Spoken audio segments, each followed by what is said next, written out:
আসসালামু আলাইকুম। আমি বিএম সাজ্জাদ মাহমুদ।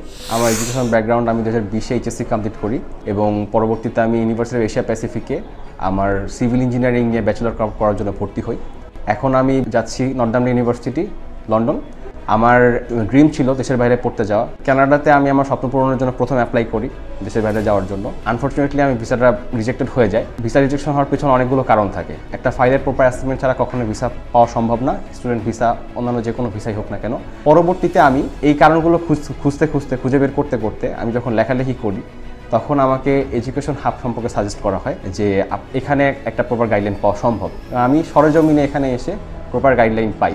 আজকে আমি আমার পাসপোর্ট রিসিভ করেছি এবং এই সময়টাতে এডুকেশন হাব আমাকে প্রত্যেকটা এমপ্লয়ি এবং কাউন্সিলর সম্পূর্ণভাবে সহযোগিতা করেছে এবং আমি তার জন্য এডুকেশন হাবের প্রতি কৃতজ্ঞ। আর স্বপ্ন পূরণ হয় না, কিন্তু কখনো হাল ছেড়ে দেওয়া উচিত না। আমি ইনশাআল্লাহ লন্ডন চলে যাব। আমার জন্য সবাই দোয়া করবেন, আমি যেন আমার শিক্ষাগত ক্যারিয়ার সেখানে নতুন করে শুরু করতে পারি, আমাকে যেন প্রতিষ্ঠিত করতে পারি। আসসালামু আলাইকুম।